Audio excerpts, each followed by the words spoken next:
हुए देख रहा था। तभी मंत्री ने उसके कान में कहा, सोच क्या रहे हैं महाराज? उस दुष्ट लकड़हारे और अपनी नालायक पुत्री को मौत के रेगिस्तान में भेज दीजिए। इस उदंडता को देखते हुए तत्काल राजकुमारी नयनतारा और दुष्ट लकड़हारे देवनाथ को मरघट भूमि मौत के रेगिस्तान की ओर देश निकाला दिया जाता है। मौत के रेगिस्तान का नाम सुनकर वहाँ उपस्थित सभी के चेहरों पर हवाइयाँ उड़ने लगी। मौत का रेगिस्तान, सब जानते हैं, वहाँ से लौटकर वापस आना असंभव है। आज से तकरीबन 6 महीने पहले सेनगढ़ के राजा समर सेन के राज दरबार में। मंत्री जी महाराज, क्या तुमने पूरे नगर के व्यापारियों को बढ़े हुए कर के बारे में बता दिया? जी महाराज, पर कुछ व्यापारियों ने इसका विरोध किया है। अब उनका कहना है उनके उत्पाद पर अन्य राज्यों में सिर्फ 10% कर ही है, वहीं हमारे राज्य में 50%। भला ऐसा अन्याय कहाँ तक सही है महाराज? तुमने उससे बताया नहीं कि राज्य के राजा के रख रखाव और राज्य के विकास के लिए ये कर निर्धारित किया गया है। अधिक कर देने से राजा को अधिक सुरक्षा सुख सुविधा मिलेगी, जिससे वो राज्य के भले के लिए और अच्छे कार्य कर पाएगा। जी महाराज, समझा दूंगा। हालांकि आज कर ना चुका पाने वाले कुछ नागरिकों की और कुछ राज्य के अन्य अपराधियों की पेशी है। महाराज, मैं उन्हें आपके सामने उपस्थित करता हूँ, आप न्याय करिए। उपस्थित किया जाए। सबसे पहले धोती पहने, बेड़ियों में जकड़े दुबले पतले 2 व्यापारी लाए गए। ये जीतराम और मीतराम 2 व्यापारी बंधु हैं। महाराज, व्यापार कर ना चुका पाने की स्थिति में आपने इनकी जमीनें और घर गिरवी रखने का आदेश दिया था, पर सब कुछ लेने के बाद भी अभी इनका 1/3 कर बचा हुआ है। दया करें सरकार, पिछले वर्ष की मंदी की वजह से मेरा सब कुछ पहले ही छिन चुका है, इसलिए कर नहीं चुका पाया महाराज। नया व्यापार शुरू करते ही सारा कर भर दूंगा। किसी तरह की दया का प्रावधान नहीं है हमारे राज्य में। जितना कर लगता है उतना चुकाना पड़ेगा मंत्री। जी महाराज, इन्हें बंदी बनाकर राजमहल के कार्यों में लगा दो, जैसे गेहूं पीसना, तेल निकालना, अस्तबल की सफाई करना इत्यादि। जब तक इनके इस वर्ष का कर चुकता ना हो जाए, इनके साथ किसी तरह की दया नहीं होगी। इन्हें ले जाओ और दूसरे अपराधी को ले आओ। जीतराम और मीतराम गिड़गिड़ाते रहे, मगर उनकी एक न सुनी गई। फिर अगली बारी राज्य के धूर्त जमींदार की आई। महाराज, अगले अपराधी जमींदार अमर सिंह हैं, जिन पर गरीब किसानों की जमीन हड़पने, उधार पैसे देकर मनमाना ब्याज वसूलने और लोगों को पीटने का जुर्म है, जिनकी शिकायत गरीब बुढ़िया माई जमुनी देवी ने की है।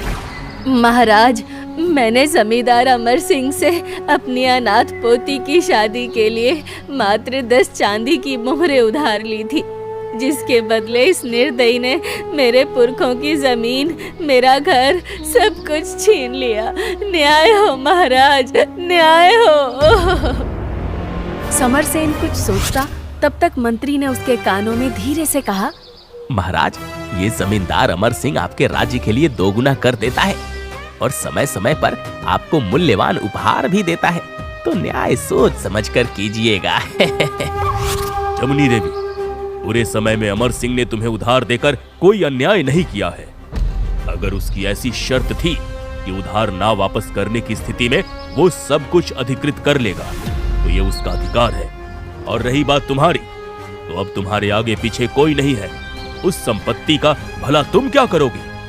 तुम चाहो तो जब तक जीवित हो हमारे राजमहल में दासी के तौर पर सेवा दो और बदले में भोजन और कपड़े लेती जाओ। इतना निर्दयी न्याय सुनकर जमुना देवी रोते हुए वहाँ से चली गई। पीछे से अमर सिंह समरसेन के नाम का जयकारा लगाने लगे। महाराज समरसेन की जय! महाराज समरसेन की जय!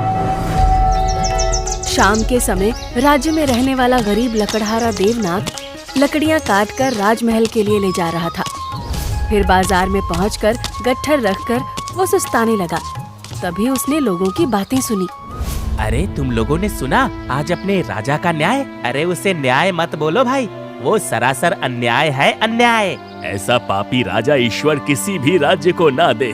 सही कहा भैया, राज्य में न रोजगार है, न उत्तम शिक्षा और न ही स्वास्थ्य व्यवस्था। हर तरफ अपराध, घुसखोरी है। ये सब तो है ही, साथ ही साथ नगर कितना गंदा पड़ा है। राजा को प्रजा की कोई चिंता ही नहीं है।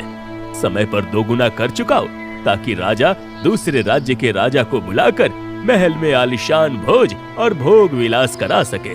किसी भी वस्तु का उचित मूल्य नहीं है यहाँ। अब अपने देवनाथ को ही देख लो, बेचारा सारा दिन धूप में ईमानदारी से लकड़ियाँ काटता है। जहाँ दूसरे राज्य में इन लकड़ियों का मूल्य 5 मोहरों से ऊपर है, वहीं अपना राजा इसे सिर्फ 2 मोहरे देता है। भला इतने में तेरा क्या ही जीवन चलता होगा देवनाथ?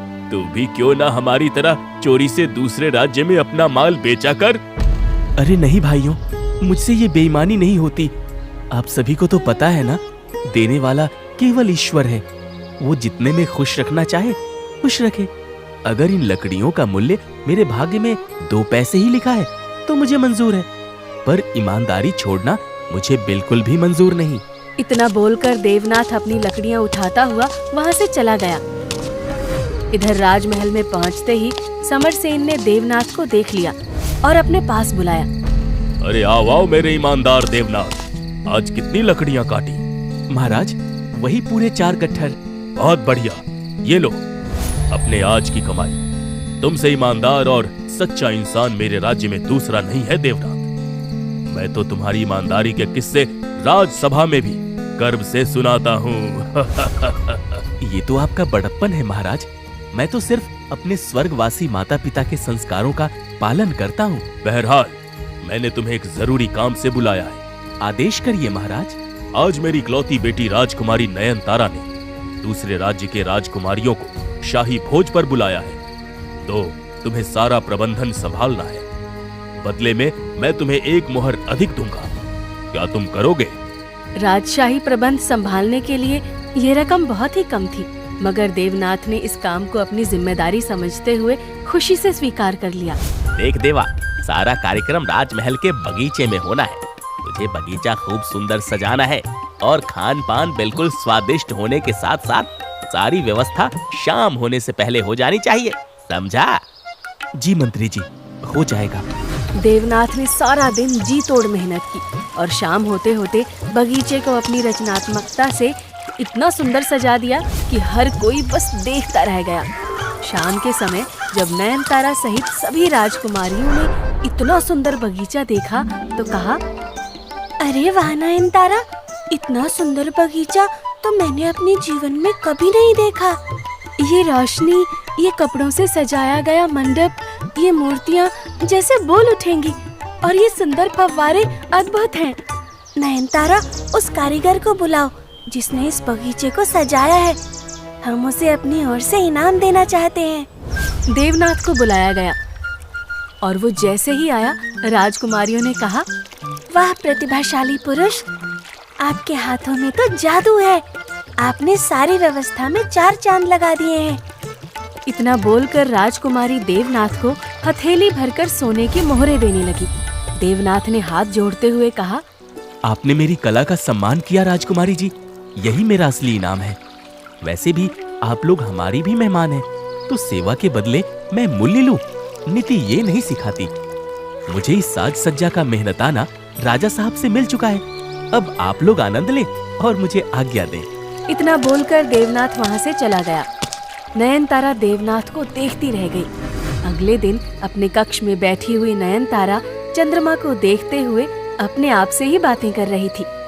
उफ, प्राणनाथ, मैं आपको अपनी स्मृति से निकाल नहीं पा रही हूँ। जैसे चकोर जन्मांतर से चंद्र के प्रेम में समर्पित है, वैसे ही मैं, हे देवनाथ, आपकी ईमानदारी, सज्जनता, कलात्मकता और सुंदरता को देखकर समर्पित हो चुकी हूँ। मैं आपकी हूँ देवनाथ।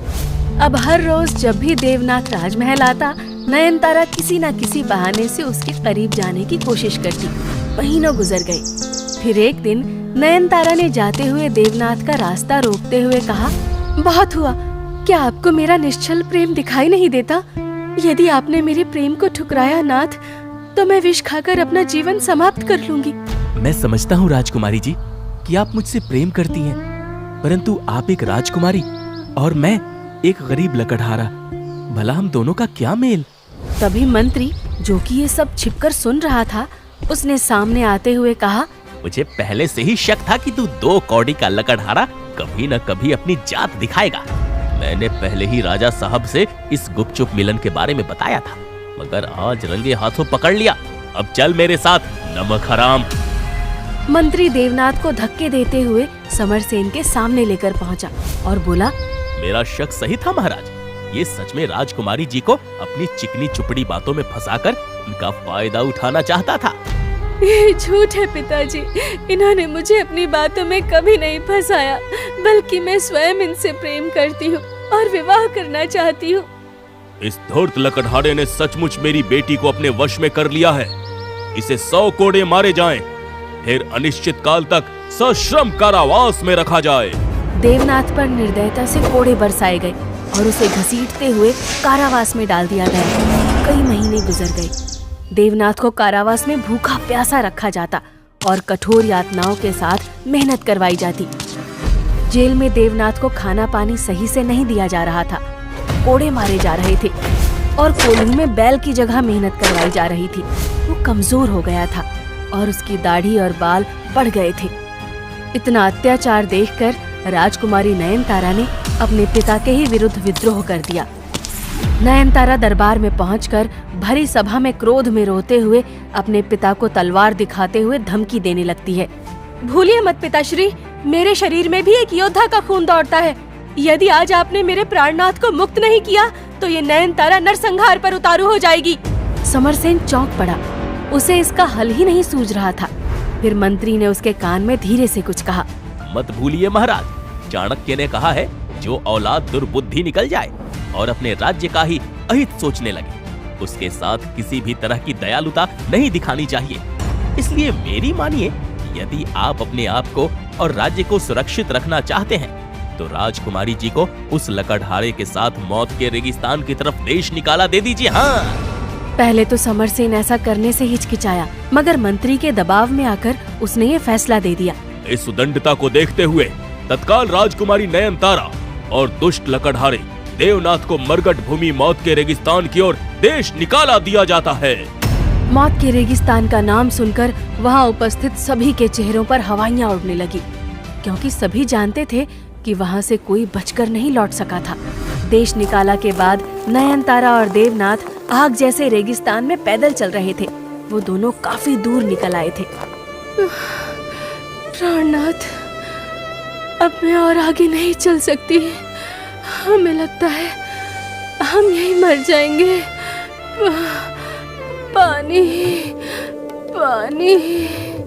हमारी किस्मत में यही लिखा है राजकुमारी जी, तो यही सही। आखिर उन्हीं को कौन टाल सकता है। आखिरकार दोनों चक्कर खाकर एक जगह पर गिर पड़े। तभी देवनाथ को बालू में दबी हुई एक सुनहरे रंग की थैली मिली, जिसके अंदर कुछ था। राजकुमारी जी, इस थैले में कुछ है। आश्चर्य, ये तो ठंडे पानी से भरा पात्र है। देवनाथ ने जितनी बार उस थैले में हाथ डाला उतनी बार पानी का पात्र मिला। दोनों ने पेट भर पानी पिया। फिर, देखिए जी, क्या इसमें कुछ खाने की भी वस्तु है?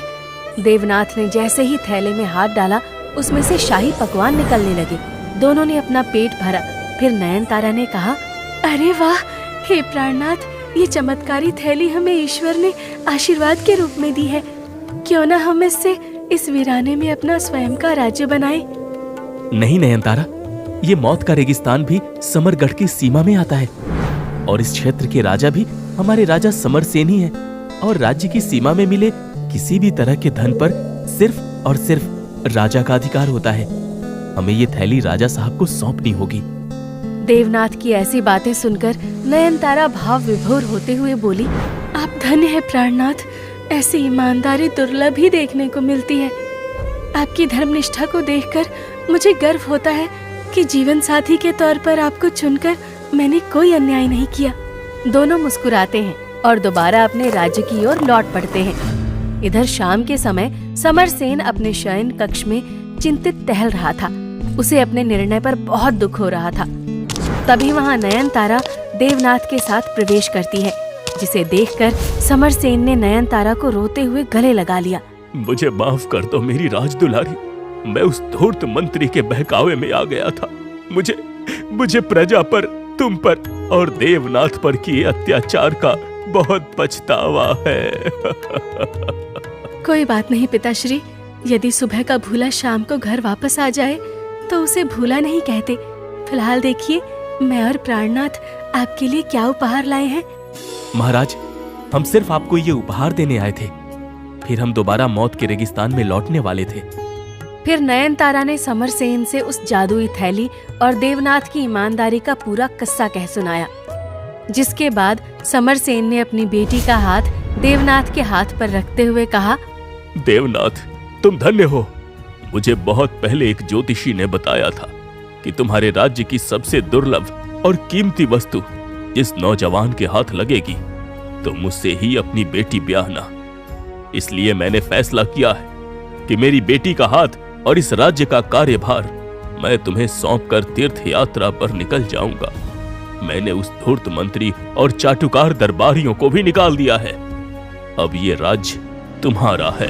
अगले दिन राजा समरसेन ने बाजे गाजे के साथ देवनाथ और नयनतारा का विवाह किया और कुछ दिनों बाद तीर्थ यात्रा पर निकल गए। फिर इधर एक रात देवनाथ और नयनतारा ने जैसे ही उस जादुई थैली को संभाल कर रखने की कोशिश की, वो थैली गायब हो गई और एक भविष्यवाणी हुई। हे ईमानदार मनुष्य, तुम्हारी ईमानदारी से प्रसन्न होकर प्रकृति ने कठिन समय हेतु तुम्हें ये चमत्कारी थैली आशीर्वाद स्वरूप दी थी, किंतु ये कुछ समय के लिए थी। असली चमत्कारी शक्ति तो हे दिव्य पुरुष तुम्हारी ईमानदारी और सहृदयता है, जिसे सदैव बनाए रखना। देवनाथ और नयनतारा ने उस आवाज को प्रणाम किया और एक दूसरे को देखकर मुस्कुरा दिए।